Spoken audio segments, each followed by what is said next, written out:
Well, thank you for spending your valuable time joining us. I am really excited today to introduce you to Gina Zapanta. Welcome, Gina. It is so great to have you here. Thank you. Thanks for having me. And we're going to be talking about negotiating past cultural money trauma to empowerment, both in the legal profession and beyond. And for those of you who don't know Gina, she's an attorney, a podcast host. She's co-founder of ZA Lawyers. Gina Zapanta has been an advocate for employers and injured people for her entire career. But the thing that really caught my attention as well is outside her law firm, Gina's passions include addressing education and food insecurities in underserved communities, as well as empowering women and others to step into their power without guilt. She does tremendous work in the community, and I'm really excited to dig into the conversation. So starting off, Gina, tell us what attracted you to the practice of law? Well, I come from a family of doctors, and I realized quickly that I'm not good at science or math. It's not a romantic, beautiful story. I wanted to be an astronaut. I just was obsessed with astronomy growing up. I just Yeah. borderline probably a weird kid about it. And I went to the University of Southern California, wanted to major in astronomy, but Astronomy 101 taught me very quickly that I don't have what it takes as far as math skills. I love that. It was funny. So I quickly pivoted and was recommended law school by the dean of the International Relations School, which is one of my majors. Nice. And he literally just said, well, that sounds like a good idea, because I also knew medical school Yeah. wasn't something that spoke to me. Yeah, well, hats off to that guy for making No that kidding. recommendation. That's lovely. And I was laughing because I had the same experience. I thought I wanted to be a psychiatrist, and then I heard you needed a medical degree, which involved math and science. I'm like, I'm out. I am tapping out. That's it. Not my forte. It's No, funny. I really love that you weaved into your practice of law and frankly beyond into your community. You've done such interesting things to give back. So tell us a little bit about your pilot program with East LA Community College. So thank you. So we have our firm, ZA Lawyers. We're based in California and in Louisiana, where my husband's from. And we had the idea that because obviously, we're successful lawyers, we do quality representation, excellent work for the community. But with that, we believe comes the responsibility to reinvest in the community. And being that we have the resource and feel that it's our responsibility to do so, one of the things we've done is created it's called the ZA Lawyers Legal Leadership Institute. Yeah. We go to local community colleges, where I think that's prime time for students to really decide if they want to go the legal route or not. They have opportunity, but at the same time, the people that attend the community colleges usually come from socioeconomically depressed areas. Yeah. And I understand the value that representation matters. And so to see someone like me that maybe looks like them might give them some hope to realize that they don't necessarily need to go to paralegal school or case management. They actually could become the lawyer. And so that was the idea behind it. And so we are in 2 community colleges right now, and I'd like to spread the program further and just continuing to create space and opportunity where it's not Yeah. usually available. I think that's so beautiful. And I think it helps because the practice of law can be very soul sucking sometimes. So I imagine, do you find that doing this kind of generous work outside helps keep you inspired and fired up in the practice of law, Gina? So my journey in law is the road less traveled. I don't actually practice the cases. The firm is in my name. I'm a silent partner, if you will, but I do all the marketing, all the operations. I do all the behind the scenes. That's my superpower. And I learned that. And we have phenomenal lawyers in our firm who their superpower is creating and building these beautiful cases and seeking justice. Yeah. But because of that, understanding that the type of work we do, we are dealing with people who are at a disadvantage. They're hurt. Have been taken advantage of by the system, their employer, whatnot. Yeah. It as you know, it's heavy. It Yeah. weighs on you, and you feel like there's so much need and there's so much that needs to be done. But yes, our answer Yeah. to that, addressing that, is creating these opportunities. I love that. And what a great for our listeners out there too, whether in the legal profession or beyond. What a great way to think. We sometimes have these boxes where we feel like we need to fit into particular practice areas or business models. And I love how you thought outside the box and Yeah, created something that works for you. Now, is it's it that risky thing? and scary. Yeah, yeah, I love that. I think that's a great opportunity for people. We tend to be very narrow in our beliefs about what's available out there instead of creating what we want, create the vision we want. And is it that same passion that inspired you? I understand you did like $100,000 endowment for a first generation Yes. Latina to attend law school. Tell us about. Yep. So at my alma mater, Loyola Law School in Los Angeles, my husband and I established an endowment for a first generation Latina to attend law school. Again, statistically, there's less than 2% Latina lawyers across the United Wow. States. And so again, doing my part, it's my Yeah. responsibility with my research, with our ability to open the door, because the door is slammed shut. Affirmative action was just Yeah. basically erased in our country. And Yeah. so, I can't change that in a day, Yeah. but I certainly can establish scholarship and find a way around it, because it's unreasonable, and you can't keep people out that Oh, are capable. 2%. I did not realize the numbers Less were than that 2%. low. That's Yes. insane. Now, Mhm. and one other thing before we get into nuts and bolts, like as a writer myself, I was so intrigued that you did a children's book. And not only that, but it was on this unusual topic that is so often overlooked for kids because we don't think it's appropriate. Everybody assumes it's over their head. So tell us about your children's book, Magic. So it's called 10% Magic. My husband and I wrote it. And the idea behind that was, in realizing we're dealing with communities that are at a disadvantage, Yeah. and we looked into it and we said, what is it? What is the base of it? And ultimately, in all of our communities, it is a lack of financial literacy. We Yes. understand that the system is set up to not educate us Yeah. about financial literacy, because that creates freedom and opportunity. But that being said, since it's not available and we can't change that system, we will create a way around it. We will create opportunity and access to the education Yeah. the best way we know how. And we're not financial experts, but we do know enough. More so, like, what's a credit card? What's a FICO score? Yeah. How do you tip at a restaurant? You have to understand the audience that is intended are people who Yeah. have not necessarily been around these very casual, normal things in Yeah. most of our lives. Yeah. And what age is the book targeted to? I would say tweens. Yeah, I love Tweens, it. yeah. I thought it was a brilliant idea, and I wanna dig into this money trauma concept Yeah. as well, because I grew up in a low rental apartment complex, and you just don't have access to a lot of things, not only financial literacy, but I know starting university, nobody in my circle had ever been to post-secondary, and I was having to figure it out as I went, and law school, everybody's got these contacts and connections, and I'm just like, "I do not. I do not have that advantage." So The let's talk common about. story. Yeah, well, and I'd love to hear your perspective on cultural money trauma. Like, what is it? How can we overcome it? So I'm Mexican American, I'm Latina, and culturally, I think in a lot of communities of color, or it's actually not even color, it's more socioeconomic communities. I don't Yeah, care if you're green. yeah, If you grow up in a certain socioeconomic demographic, you're not going to have access. You're going to have a certain mindset about money, yeah, fast cash. We get it and we buy the thing. And in those communities, it seems that the goal, or what they're aspiring to, or validation, will come from the new car, the new purse, the new thing, that your nails are always done, your hair is always done.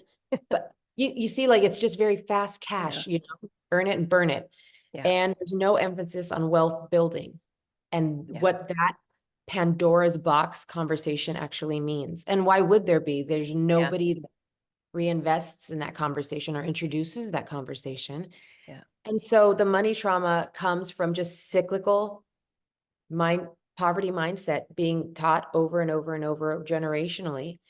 Every now and then you have some that break through and break the mold, but it's still not enough. yeah, So by introducing concepts like, you save your money, and then the money you don't save your money, because savings is for losers. The money you yeah, make, you invest it in an asset or some sort of vehicle that will yield a profit or something. And from that then you can maybe spoil yourself.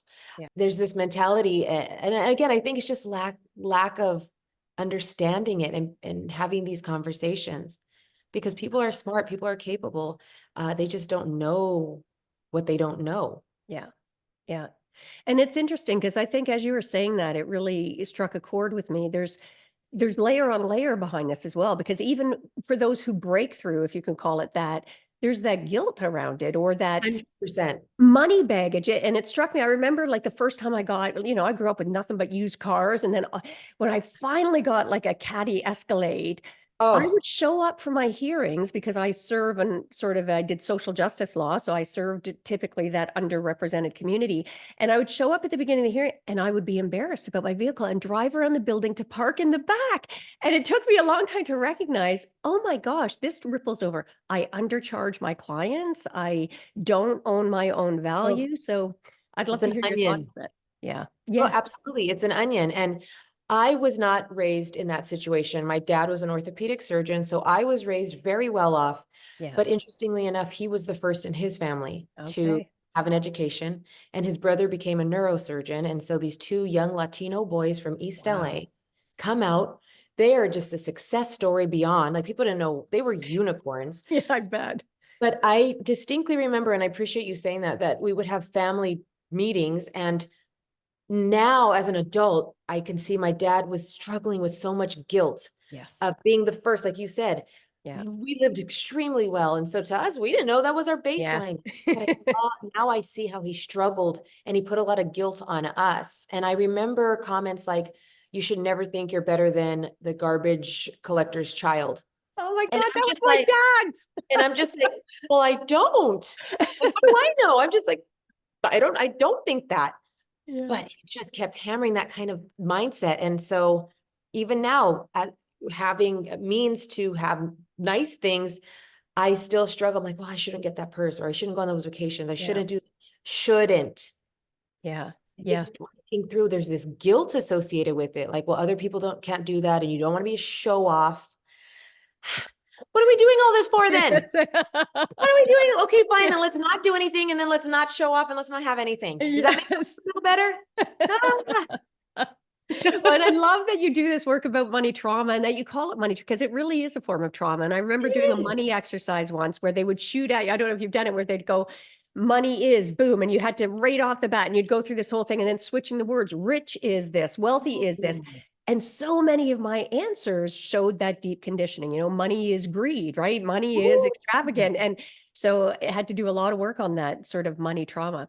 And you Whereas money is freedom, money is yes, access, money yes. is opportunity. Yes, I love that switch. What are some other throw some others at us here so that for our listeners, what are some ways you can take a look at how you currently perceive money and maybe uncover some of the layers of money trauma you may have? What are some other more positive spins on it, Well, Gina? absolutely. I think the language is at base. That is the foundation because yes, we have our external conversations, but the internal monologue that goes on in our head reinforces these philosophies and mindsets that we didn't come up with. They were taught to Yeah. us.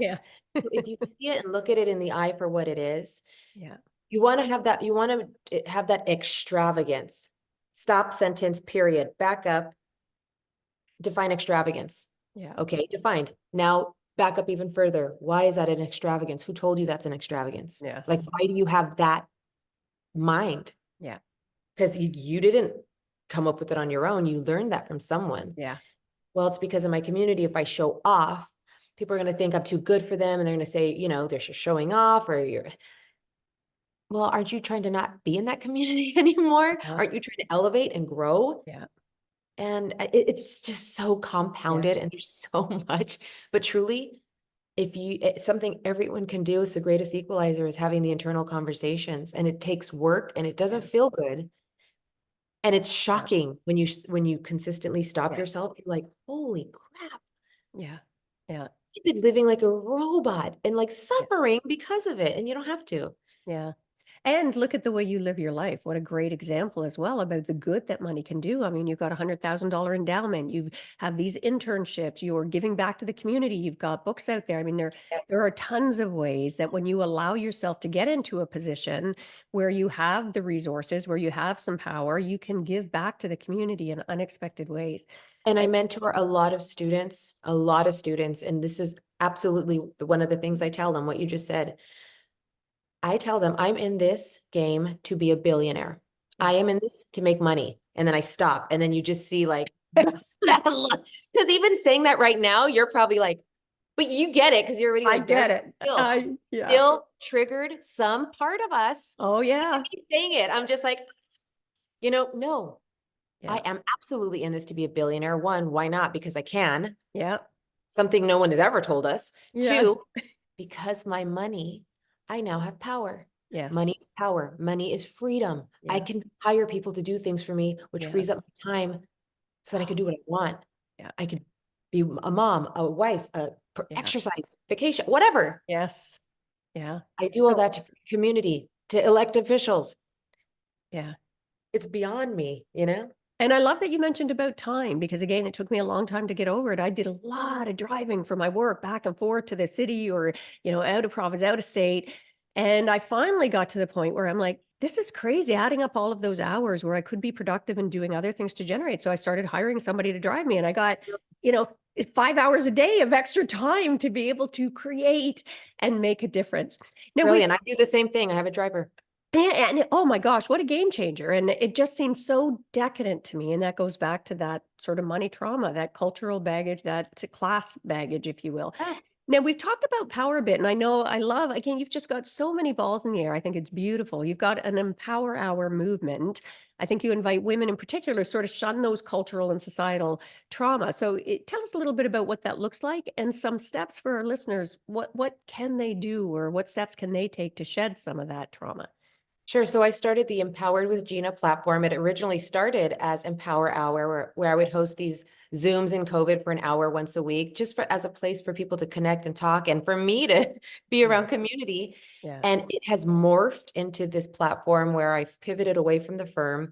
It's running, but I am now investing in scaling the Empowered with Gina brand, Yeah. which I have a membership model as well as retreats and events. And we talk really about facing your life because I can tell you right now, most people, the majority of the people listening to this, feel overwhelmed, Yeah. feel anxious, feel like they can't keep up, feel like, "Oh, I just need 2 more hours in the day, 3 more hours in the day. I wish there was True. another me. I can't keep up. Next year I'll do it." Yeah. They have that thing in the background that they've always wanted to do, and it speaks to them. But there's no way they can do that. They have kids and they have a partner and they have this and they have everything else before them. Yeah. I was very much living that way Yeah. and I went through my journey in life and fortunately had my awakening. And now the core of this, my entire platform is accountability, realizing that life happens for us, not to us. Yeah. And one thing, if your listeners can take anything away to change their day, the second you open your eyes in the morning and that stress is just like, bam, you open your eyes and you just feel the day already. Watch your language. You Yeah. don't have to do, I have to do this today. I have to do this. Oh, I have to do that. You get to Yeah. do these things. Yeah. That one tiny word Yeah. absolutely changes the paradigm and the mindset. Yeah. And it's just a tiny little trick, but Yeah. the only way it'll work is if you consistently, repeatedly do it every hour of your life for the rest of Yeah. your life. Days are going to be better than others. Yeah. That's what happens. I love it. And it's just getting intentional, right? Getting more intentional about choosing who we want to be, how we show up, the things that we're grateful for. Who you want in your life. And that includes Yes. family. I also say blood is Oh, not thicker than water. Oh, yeah. people get mad at me about that, but try to change my mind. It ain't going to happen. I Yeah. didn't choose the family. I was born into Yeah. it. And then I was told I had Yeah. to tolerate toxicity, show up. And even though all of it, no Yeah. more. Nothing's wrong with us Oh. by saying no more. Oh, and thank you for calling that out because family is such a touchy subject and people, there's so much guilt and conditioning around it. And often it's our family with the best, sometimes with the best of intentions, They're the worst ones. they make us question ourselves and they think they're keeping us safe, but they are holding us back from stepping into the most powerful versions of ourselves. So thank you for calling that out. Happy to. I I love that. Now, what are some of your favorite sort of life skills? I was going to say for professionals, but I'd say for professionals and beyond. So you've given us one tip about, when you show up that first thing in the morning when you wake up, rather. Any other favorite life skills you've got to share? The power of your breath, Mm, because that stress will creep up out of nowhere or it's underlying and yes. we feel out of control. We Yeah. feel like life is happening to us. We're Yeah. just trying to keep up. The intentional thought process, Yeah. getting to do something versus having to, and then physiologically forcing your body into a focused state. It takes Yeah. seconds. It Yes. takes seconds. The power of our breath is so underrated. It's Yeah. free. Yes. It adds minutes to your life by doing this. It's Yeah. proven, Yeah. it reduces cortisol levels. We're Yeah. good. Yeah. And for our It's listeners, I challenge you, just try it. Because I used to poo-poo that idea, but if you're feeling like, particularly overwhelmed, just take that moment to control your breath, and you will realize how quickly and profoundly you feel differently. and It's if you amazing. don't know how to do it, guess what? Everyone has this thing at our fingertips glued to our YouTube, quick breath exercises. You're Yes. welcome.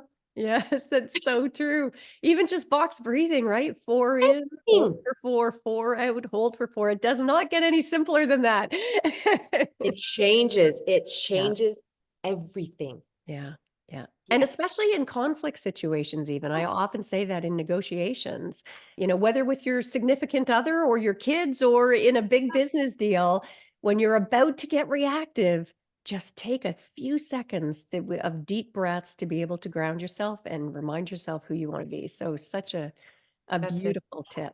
I do have one more just to Yeah. carry with them. Failure is the way. Yes. We have been taught that if we fail at something, it's an embarrassment. Yeah. Oh my God. I'm Yeah.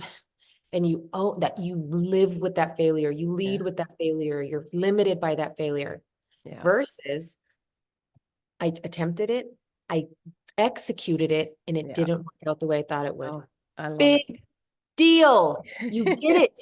What did you Yeah. learn? Failure is a lesson. Own Yeah. it. I am more successful than most people because I fail more than most people. Yeah. I love that. Fail quickly and often. Yeah.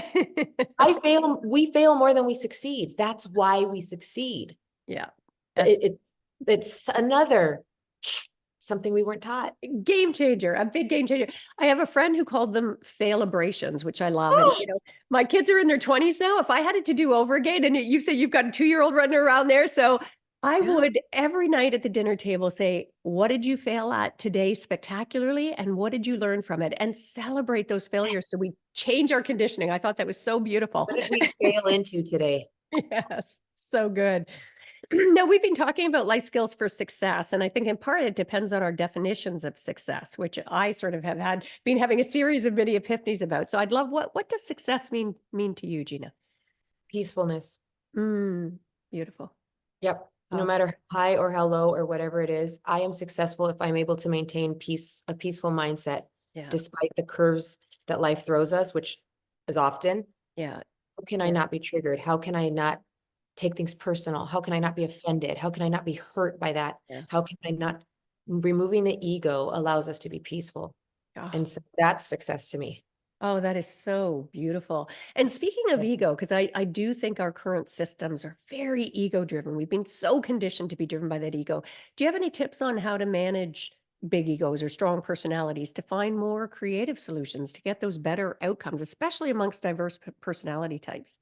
So you mean in dealing with people who have big egos? Yeah, when you're approached by people with that sort of big ego mentality, which I think is sort of the condition. Most people define success based on that very competitive model and show up from that very ego-driven place. Any tips you have on how to manage that to get to more Again, creative outcomes? again, I'm only in control of my mindset. Yeah, Everyone can be, introvert or the biggest narcissist we could ever meet. If yeah, I understand that everyone is literally doing the best they can with what they have, whether it's that introvert, that yeah, asshole, or whatever, yes, they are literally doing and behaving and acting the best way they know how in that moment. yeah, And if it doesn't align with what I believe they should be doing, it's not, I mean, I can judge them and I probably do, but then I catch myself because again, we're trained to do that as part of human survivalism, I think. I catch myself and I take my ego judgment and the stinging criticism that maybe comes with that. And I empathize and I create the empathy by saying, wow, where are they in their life that they feel they have to come in like this or come in yeah, and put others down or come in and just be a jerk? yeah, What must that be like to be in that space? Like, oh, poor person. And I also realize I have a very strict line and I won't tolerate more than a certain amount of that. Like if yeah, it's business, sometimes you have to deal with that. But then also, do I really want to be doing business with someone like that? I yeah, don't care how good the money is. It is not worth selling my soul and my peacefulness. I won't yeah. do it. Yeah. Yeah, I love that. It's so and Yes. so in line with my beliefs. I call it the art of feminine negotiation, but it's that idea about just Bringing empathy to the table. Stop seeing these so-called soft skills as a liability. It's our superpower. They're the super exactly. Yes, I love This is our superpower. yeah, Use it, yeah, nurture it. yes, yeah. And would it be the same advice for dealing with bullies? Because we have talked sort of about cultural trauma and sort of populations that don't have the kind of visibility, and I think are more likely to face sort of bullies or bullying, people with more power. Any tips Yeah. for how to approach that? Again, it's the same thing. This is not rocket science. Yeah, These concepts are, they are available for everyone. It's just if you're willing to put the work in. yeah, Now, if you're surrounded, and they might not be like these overt bullies, the worst yeah, ones are the like undercover ones with the passive aggressive comments, or yeah, the ones underhanded, backhanded compliments. yeah, That again goes back on you. Why is that person in your life? yeah, Stop crying about it. If they're a jerk to you and you know that, cut them out or yeah, have a serious talk to. Say, I'm not going to tolerate this anymore. You do it again, I'm out of here. It is not easy. It is hard to walk away. It yeah, is called self-protectionism, and it is called yeah, growth. yeah. Congratulations. Yeah. Welcome.